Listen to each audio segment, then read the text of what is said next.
Hey guys, it's Davin here at brewbits.com. Behind the camera as usual we've got James. Say hello James. Our local village is having a bit of a do in a couple of months' time, and they've asked me to brew up a couple of beers, a cider and a lager, so that we can all get a little bit merry and have a bit of fun. So I thought I would get a lager on the go, and this is going to be a Tom Caxton Pilsner, and I thought I would make it on film with us because I'm going to do it slightly different than it says in the instructions. Normally it says you need to add 1 kilogram of brewing sugar, but that's out the window. I'm going to use 1.5 kilos of Munich Malt Extract from Muntons. This has got Munich malts in, so it's going to be extra Germany. And then this kit also says it's only up to 36 pints, because I'm adding the 1.5 kilos of this. I'm going to make it up to 40 pints. And to make it even more Germanic, I'm going to add a Mangrove Jacks Bohemian Lager yeast to ferment it up instead of what comes with the kit. But quick look under the lid, because there's a couple of things under the lid in here. We've got something called a hop enhancement system. That's to give you extra hoppy aromas. It comes with their yeast, and as I said earlier with the sugar, that's out the window. And here's the instructions, and that's gone too. Right, so what am I going to need to brew up this Tom Caxton lager in our slightly changed way? Now, if you want to change it as well, there are other ones of these. There's a Vienna, you can just use the sugar, as I said, you can use spray malt, you can use beer enhancer, whatever you want to make it up differently. I'm using the Munich.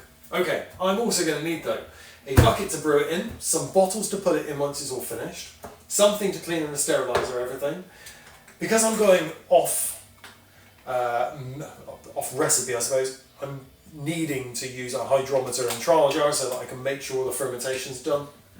I've got my spoon for stirring, I've got a thermometer so I can make sure I keep it at the right temperature, because this yeast is a little bit special. You need to ferment it between 10 to 15 degrees C to get that extra lagery slow flavours. I'm going to be using a bottling wand for bottling later, and here's a siphon, and we'll keep that. Don't know, might use it, might not, we'll see. Right, and somebody keeps going along the way as usual. So let's get brewing. If you've not made one of these kits before, then inside of here is a load of thick, gloopy, almost treacle-like goo. And so what we tend to do is put them into a bowl of steamingly hot water. It's only tap water, so it's about 60 odd degrees. And going to leave it for about 5 to 10 minutes for it to start to become less viscous and more runny. In the meantime, I need to sterilise my bucket. And I also need to put my kettle on because I need 2 litres of boiling water. Cool, so these have been soaking for a while now. So tin opener. Oh, when you open these, the smell is absolutely gorgeous. I love it. Is it going to come out? No, it's not. Let me quickly get a knife.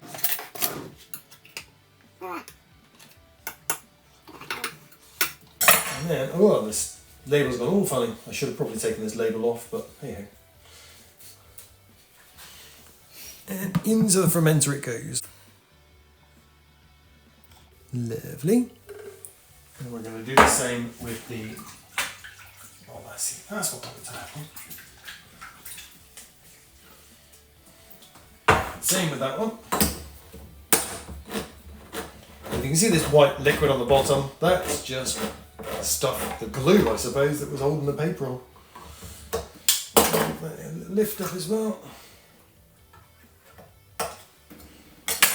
Oh, it smells very different. This is Munich Malt Extract, so this is a very different colour and made with different malts to the lager malts that would be used within the Pilsner. And now, I said I need 2 litres of water. Let me just get a cloth and quickly wipe this up a second. There we go. 2 litres of boiling water. So I'm not just going to pour this straight into the bucket. that's going to go into my cans of malt extract. I'm just going to find my sterilised spoon. And I'm just going to gently up and down the sides. Oh, a bit too high. Trying to get as much of the liquid malt extract that's in the bottom of these tins out. That's one. I'll do number two. Give that a quick stir first of all. There's quite a bit left in there. Let's see if we can wiggle that off at the same time. Oh no. Now those are going to be boiling hot and quite sticky as well. So I'm going to quickly grab my oven gloves so I can lift it up and pour that in. See, a lot cleaner. I'll give it another quick going over in a moment. Cool. I'm just going to quickly do this one more time to make sure I get all the liquid malt extract out. So that's that one in. That's a lot cleaner in there now. And then we've got this one as well, in that case.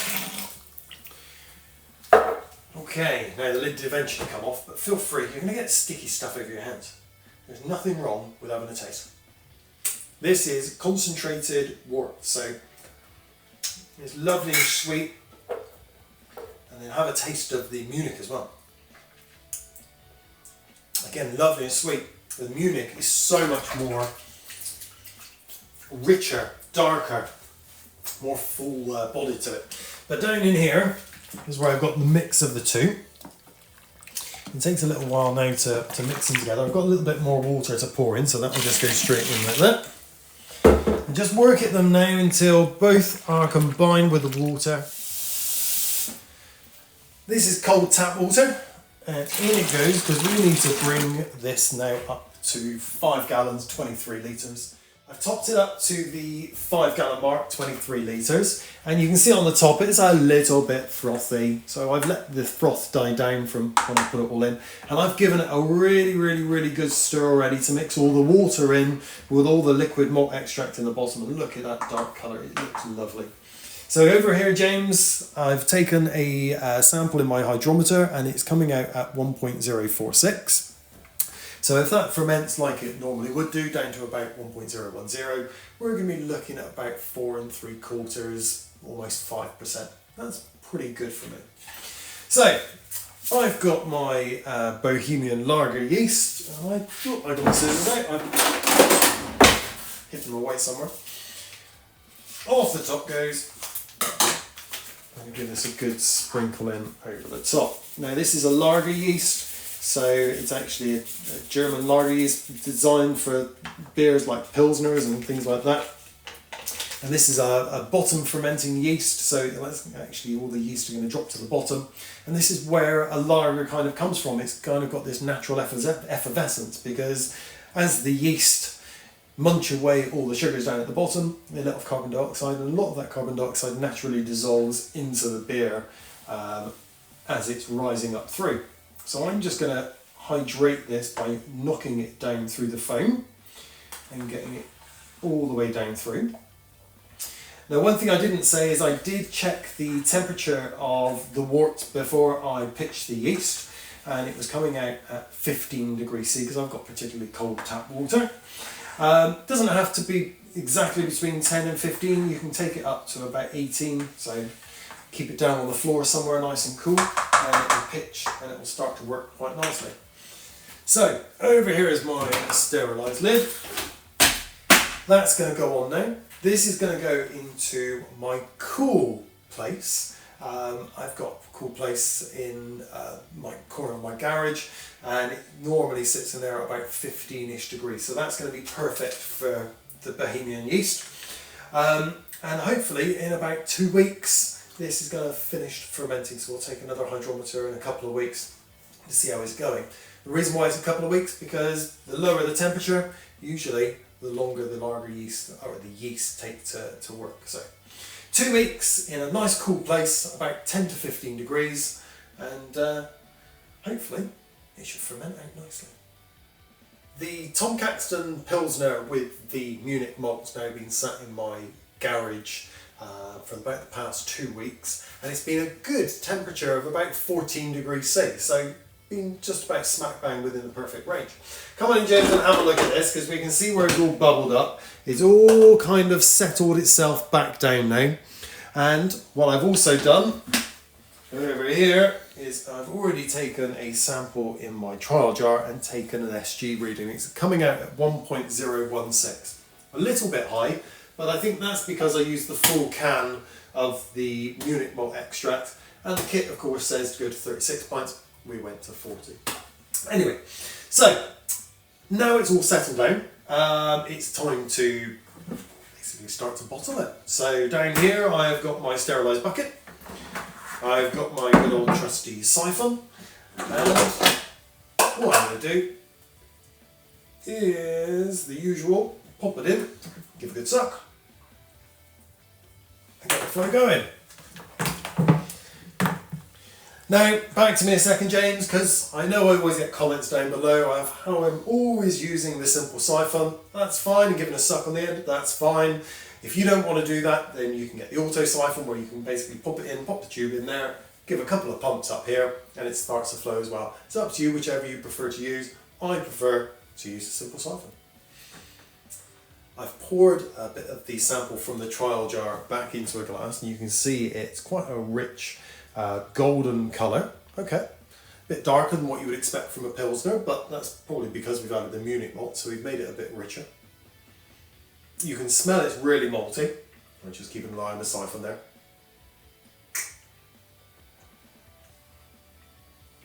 It's got a natural fizz to it, of course, because it's used a lager yeast, so it's bottom fermenting. It's rich. It's very malty. It's got almost a toffee flavour going on in here as well. But it's also got the crispness coming through from the Pilsners. So I think once we've bottled that, got it clear, fridged it, made it nice and cold, that is going to be a lovely lager. So as you get close to the bottom of the bucket, there's quite a lot of sediment down here. And so we can get all the beer out without disturbing the sediment.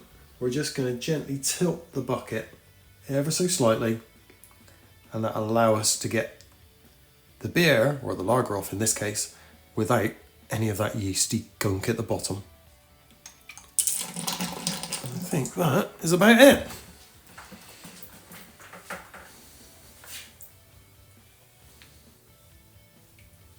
There we go, so we don't need that or that anymore. So that can go. I don't need the gunky lid either, so there we go, that's off to be cleaned. And then this, very heavy.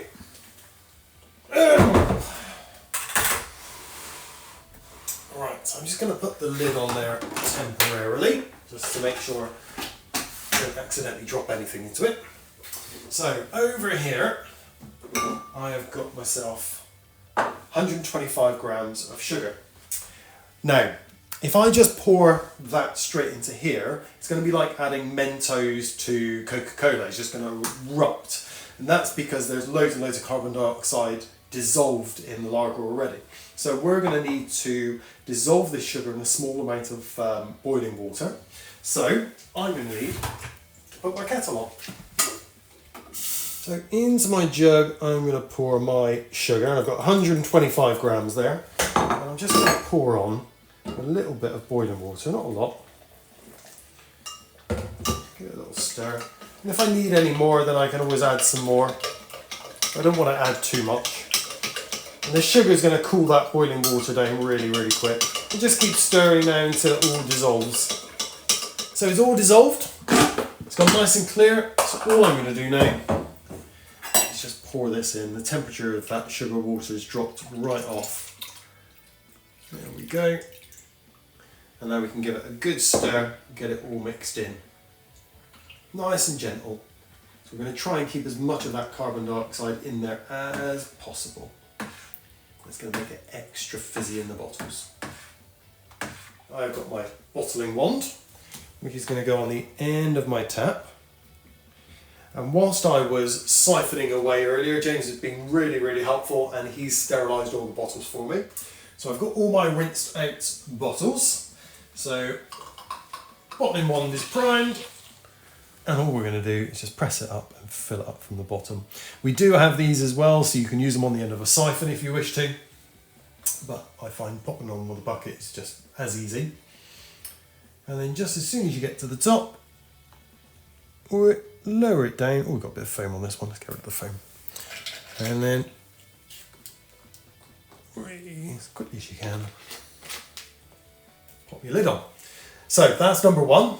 I've got quite a few more to go. So I finished bottling the Tom Caxton Pilsner with the Munich Malt Extract, and I've used various different bottles, most of them screw tops, I've used some flip tops, and I've used some crown caps as well. But it doesn't matter, it's all going to taste the same. These now need to go back into a place, because of the yeast, somewhere between 10 and 15 degrees C, so it's going to go back into my garage, and that's going to allow the secondary fermentation to occur, and that's going to create lots and lots of lovely carbon dioxide in the bottles and make it nice and fizzy. Once the secondary fermentation is complete, this will then start to clear, and of course you're going to end up with a sediment in the bottom. So all I have to do is put a pretty little label on it saying it's a Tom Caxton Pilsner with a Munich Malt, let everybody know what it is, and then once it's ready, probably in about 2 to 3 weeks-ish, pop one in the fridge, cool it down, pop it open, and enjoy a nice, hopefully going to be slightly crisp, rich, malty lager. I'll do a taste test video and let you know how it turns out. Of course, if you've done this as well, then down in the comments below, let me know how yours turned out. Did you get a nice finished lager? Did you do it with a slightly different yeast? Let me know. And if you've got any questions, as always, feel free to ask and I'll try and answer them as quickly as I can. But for now, that's me done. I just need to go and create some labels and then put these somewhere nice and cool to finish fermenting. So for now, bye guys, happy brewing, and we'll see you in the next video.